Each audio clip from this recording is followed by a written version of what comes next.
All right. Well, good morning, everyone. This is such a beautiful station, although I have to say I've never seen it so quiet.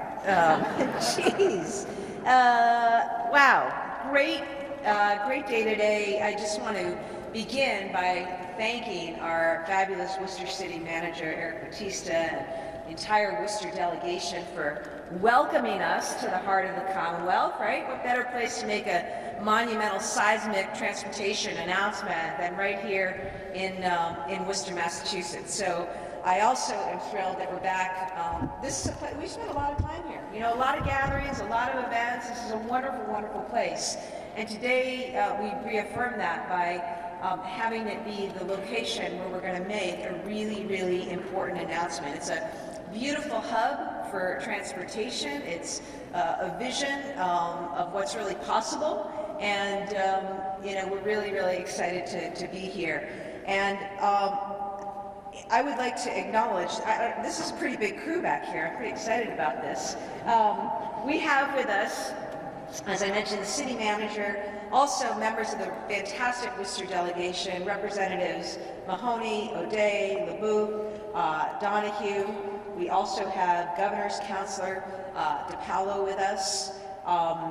We also have members of our administration here, Lieutenant Governor Kim Driscoll, Secretary of Transportation Monica Tibbetts-Nutt, Secretary of Administration and Finance Matt Gorkowitz, MBTA General Manager Phil Eng, Secretary of Economic Development Ahmad Howe, and Undersecretary Ashley Stolba, Director of Federal Funds and Infrastructure Quentin Palfrey, Climate Chief Melissa Hoffer, our Undersecretary of Decarbonization and Resilience Catherine Antos, and Housing Deputy Secretary Jennifer Maddox. We also have leadership from MassDOT, including Rail and Transit Administrator Meredith Schlesinger, our Highway Administrator Jonathan Gulliver, our Aeronautics Acting Administrator Denise Garcia, and RMV Registrar Colleen Ogilvie.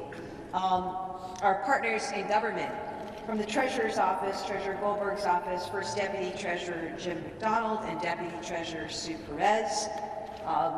Members of our legislature, in addition to the Worcester delegation, Representative Michelle Chicolo is here.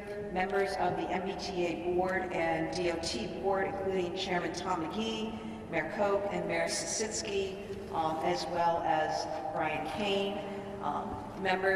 Others in municipal leadership, including Adam Chapdelaine, Executive Director of the Mass Municipal Association, and a special thank you to members of our Transportation Funding Task Force.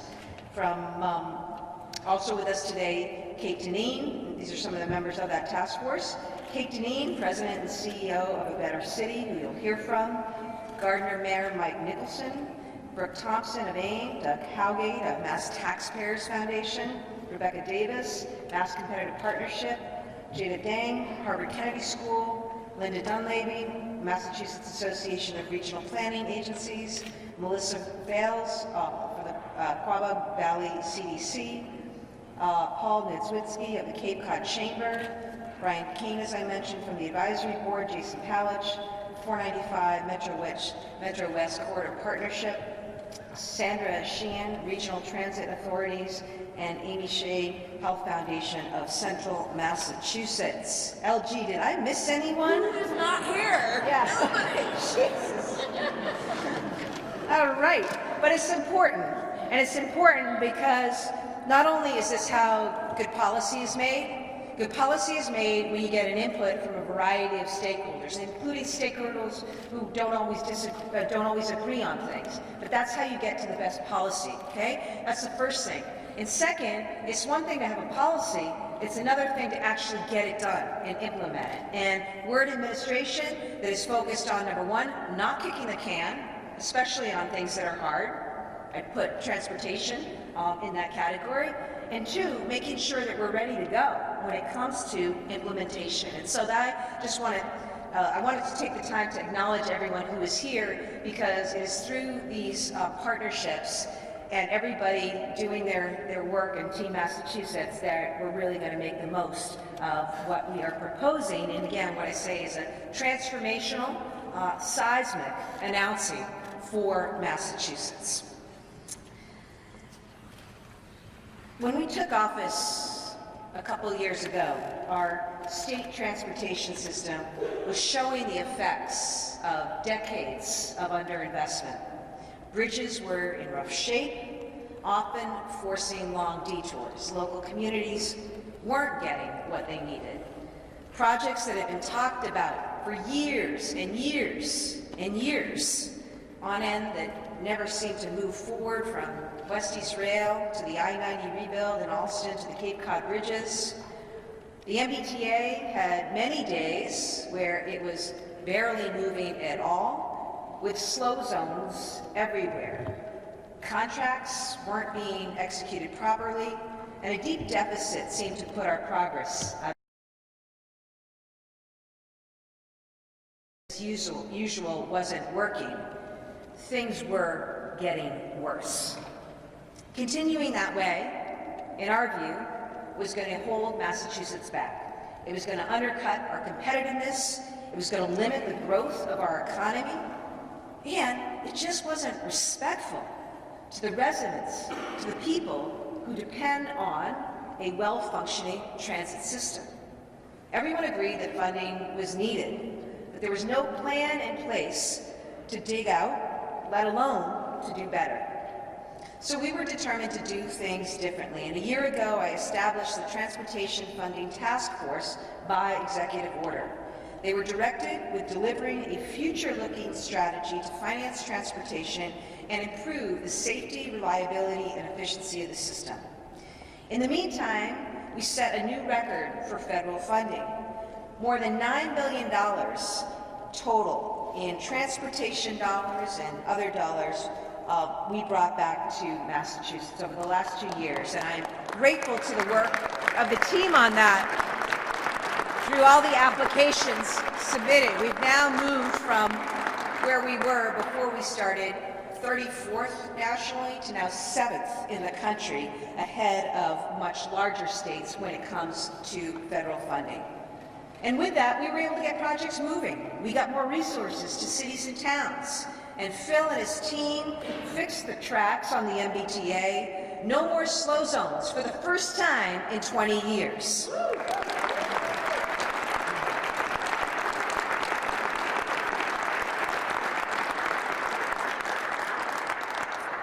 It wasn't easy, and there's more to be done.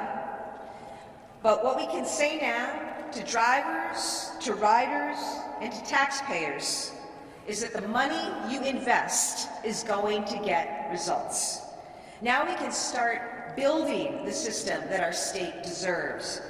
Here's how we're going to do it. Number one, last year we developed a strategy to increase funding for transportation and education. We used a portion of fair share revenue to increase access to capital.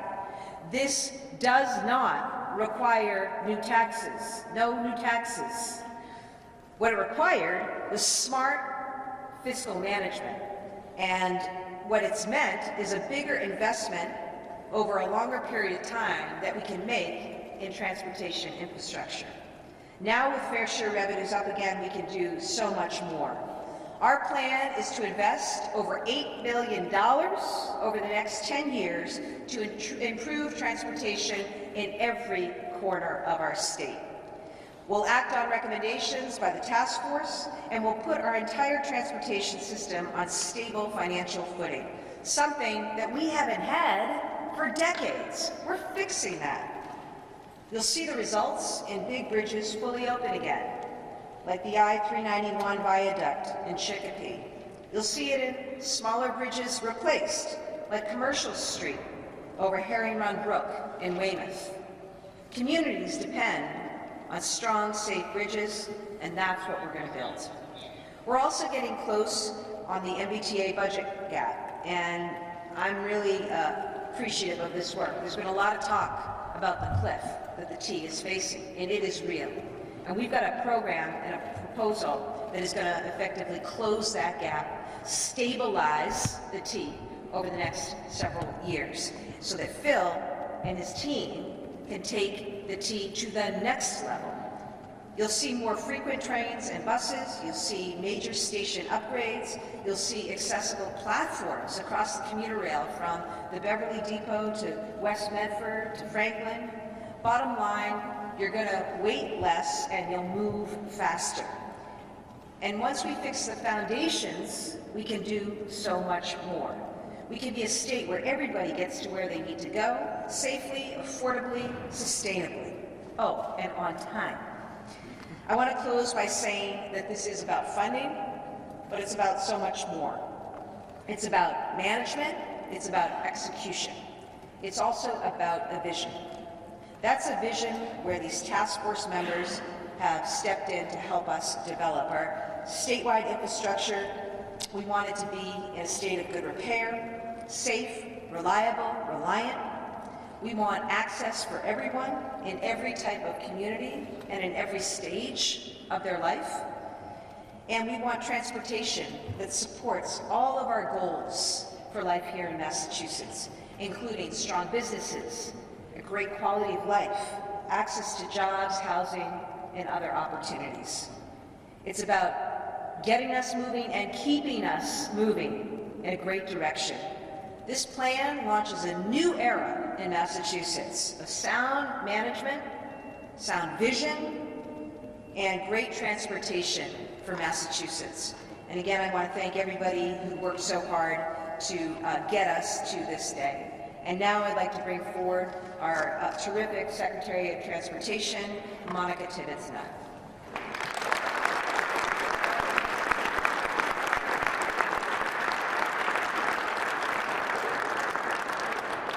Thank you, Governor, and thank you, Lieutenant Governor, for allowing us to do this task force and to be able to have these very difficult conversations over the last year. As we often say, transportation really is the backbone of a thriving economy and a lifeline for our vibrant communities. It connects us to jobs, healthcare, education, and more importantly, one another.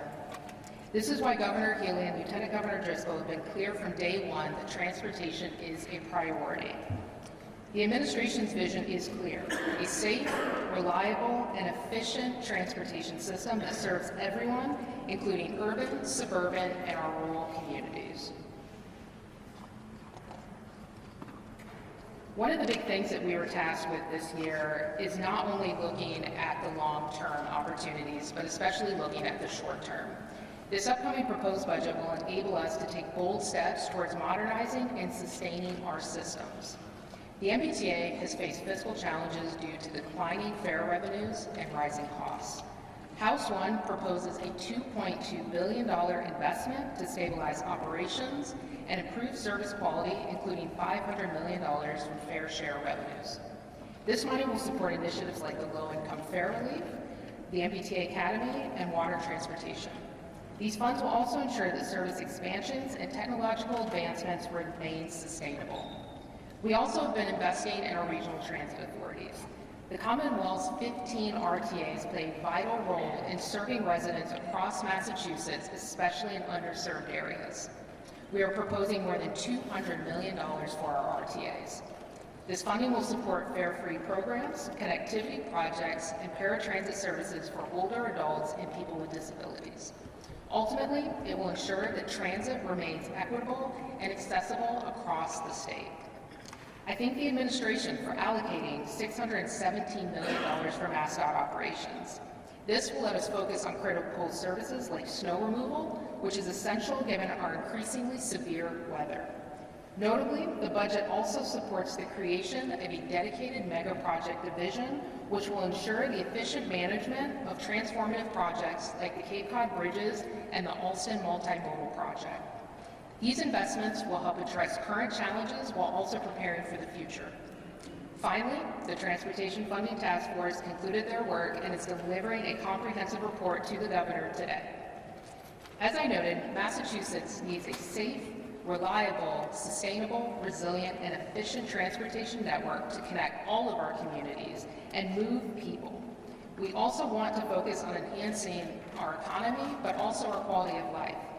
This task force looked at and considered everything to ensure our transportation network is multimodal, accessible, and interconnected across the Commonwealth. Again, I really want to thank the Governor and Lieutenant Governor for trusting us. I also want to thank these task force members that have spent countless hours over the last year not only discussing the challenges for their particular areas, but learning every possible thing you can imagine about our various state agencies, and especially about the T and MassDOT. From here, we will now get to the hard work of instituting the necessary changes to achieve these goals. This budget reflects a commitment to infrastructure, as well as a commitment to access, options, opportunities, and a better life for our residents. The Healey-Driscoll administration is building a system that benefits all who live and travel through this state by expanding transit options, maintaining critical services, and prioritizing long-term stabilization. Together, we are paving the way for a more connected, accessible, and prosperous Massachusetts. Thank you for attending today, and now I will hand it over to my co-chair, Secretary Gorkowitz.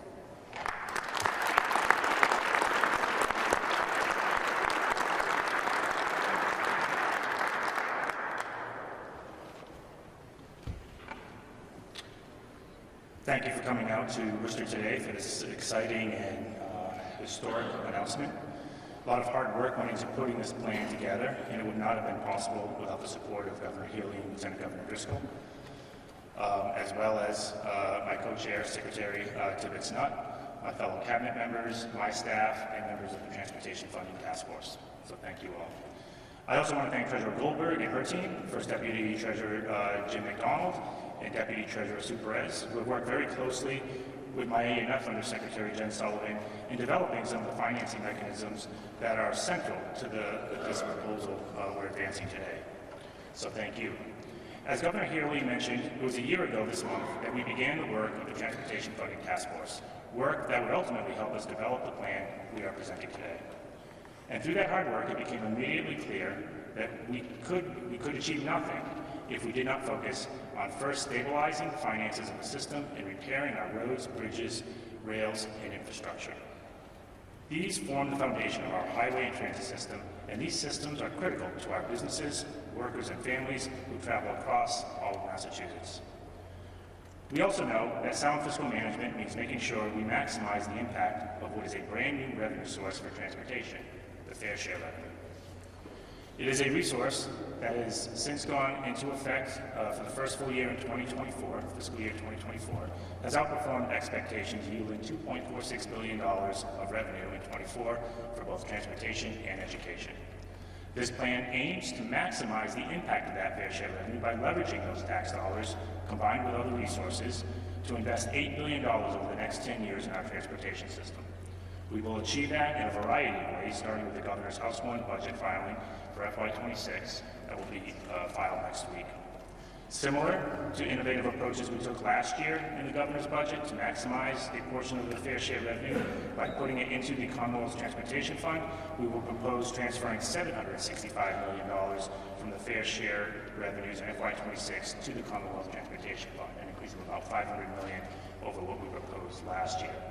This will allow us to do much more than just spend fair share dollars. We'll be able to borrow against those funds, yielding $5 billion over the next 10 years for capital investments in state and municipal roads, bridges, and rail. It will also allow us, on an annual basis, to more than double our operating support for the MBTA, immediately addressing their budget shortfall and putting the T on a path for long-term financial stability. Next week, we will also be filing a supplemental budget alongside House 1 to spend the $1.3 billion in unbudgeted surplus and fair share collections from FY24. We will propose to dedicate $857 million from the surplus to transportation, rebalancing the distribution of fair share dollars so that we have a more equitable split, getting closer to 50-50. All of these revenue streams, along with the federal matching funds, which we will use to retire a portion of the MBTA's legacy debt, will enable us to stabilize the finances of the MBTA, invest in state and local roads and bridges, repair culverts, improve our commuter rail, and increase Chapter 90 by more than 50% to $300 million annually over the next 5 years. These investments have the potential to be transformative for our residents, our businesses, while also living within the resources that we have at our fingertips. Thank you, and I'll turn it over to General Manager of the MBTA, Phil.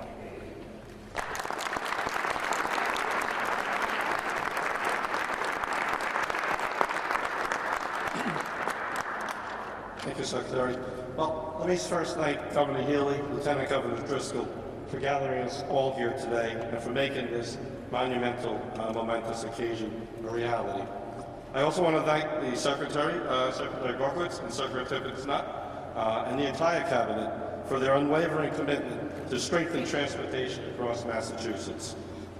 This $8 billion investment is truly historic and will have a lasting impact, not only on the MBTA, but on transportation systems across the Commonwealth.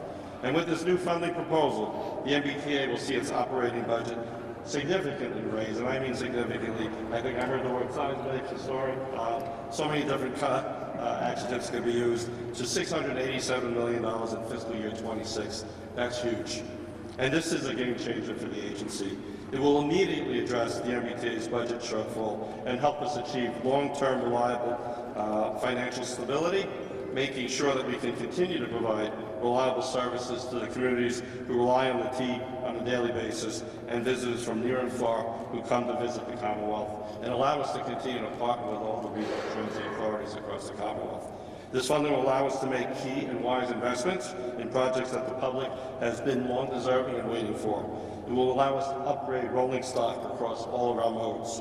It will allow us to improve red and orange line signal systems, enhancing station accessibility, and building more resilient infrastructure across the system.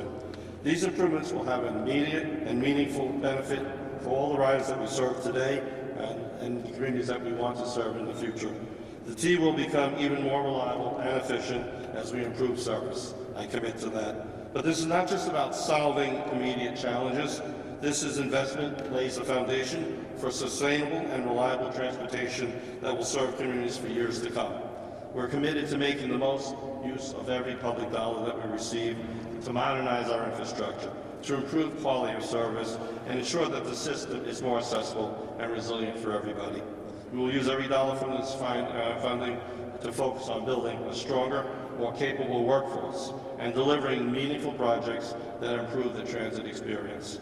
The investment is a critical step towards building a more efficient, effective transportation system as a whole that meets the needs of the riders and future generations.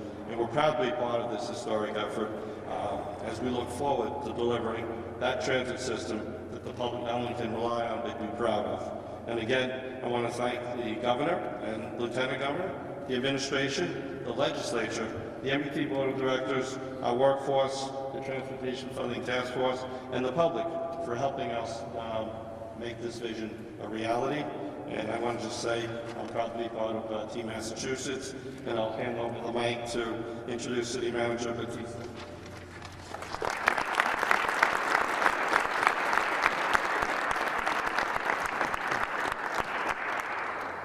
Good afternoon, everyone. Welcome to Worcester. $8 billion, that's a big deal. And we should all be extremely proud and excited about that. That is the sort of investments that we need to help stabilize and boost the viability of public transportation across the entire Commonwealth. And I'm pleased to join you and thank Governor Healey and her administration for this incredible investment, which helps to sustain transportation hubs like this beautiful building, Union Station, so that we can continue to connect residents, workers, visitors to and from Boston and beyond. And it's a key step in making the West to East Rail a reality in this Commonwealth. It's not just the commuter rail that operates out of this building. The Worcester Regional Transit Authority, which just celebrated its 50th anniversary last year, has a central hub right here next door. The funds being announced today will help to maintain the WRTA, which enables people across Worcester and 36 other municipalities get to work, go to school, and their appointments, do their grocery shopping, pick up medications, grab a bite to eat, and even visit friends and family. And I have to call out the Chapter 90 program, which is critical for municipalities in Massachusetts to fund needed improvements on our roadways. Worcester is the beneficiary of more than $4 million in FY25. And that is helping us to fulfill our goal to provide all residents with quality and affordable transportation options to meet the daily needs. This expanded program will pay dividends across the entire Commonwealth.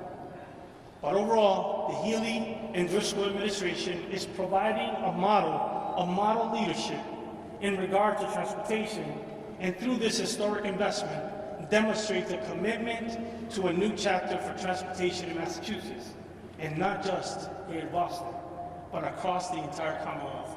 Investments in transportation, it also strengthens the economy and increases the growth of mid-sized cities like this city, the city of Worcester, helping to create jobs, accommodate commuters, and also generate tourism. I'd like to again thank the Governor Healey and Lieutenant Governor Driscoll administration, Secretary Tibbetts-Nutt, Secretary Gerkowitz, and the Transportation Funding Task Force for prioritizing the state's transportation network and infrastructure, and for recognizing the importance of this investment and the improvements it will make possible. I am proud to serve also on the board of the Mass DOT, Department of Transportation, which is prioritizing infrastructure and accessibility upgrades to build and maintain, and most and foremost, an equitable transportation network. I'd also like to thank MBTA General Manager. What a guy, huh? This guy's famous. For his continued partnership as we strengthen rail service and access in Worcester and also across central Massachusetts. I want to thank also Mayor Petty and our entire City Council, and I know District at Large, City Council King is here, and also Council Russell was here, and to the entire state delegation for their continued efforts to support transportation improvements in the heart of the Commonwealth, the City of Worcester. So thank you. Congratulations.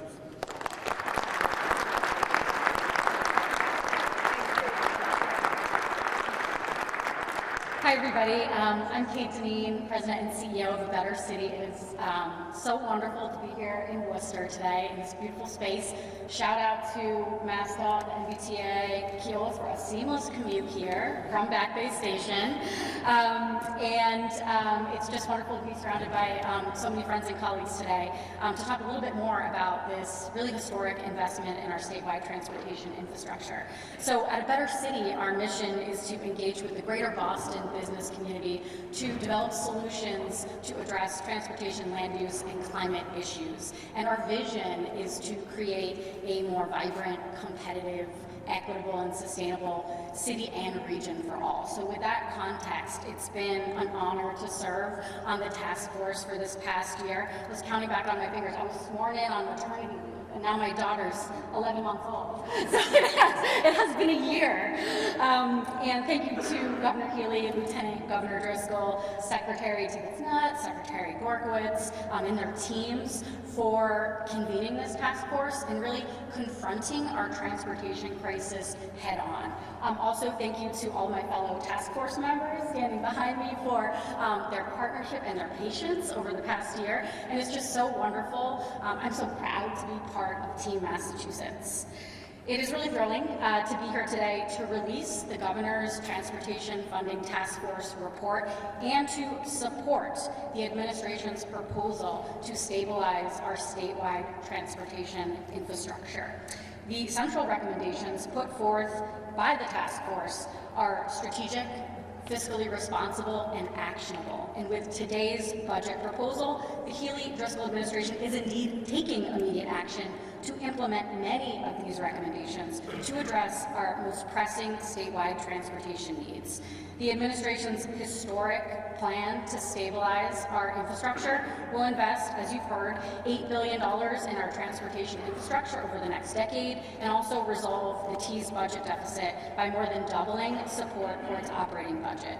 By prioritizing the equitable use of fair share surtax funding and utilizing federal funding, the Governor's proposal reflects the task force approach and the tactical recommendations to both expeditiously and transparently direct billions of dollars in capital and operating funding to make critical investments across our state.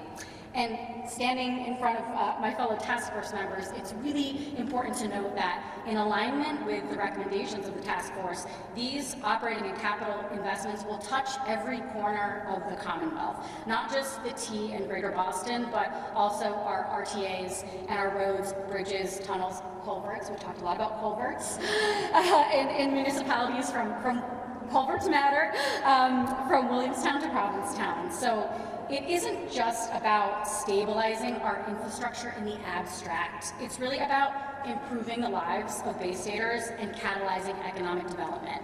We know that every dollar invested in public transportation generates at least $5 in economic returns. Every $1 billion invested in transportation infrastructure supports and creates at least 50,000 jobs. And I think it bears repeating that transportation infrastructure can uniquely support and spur our sorely needed housing production.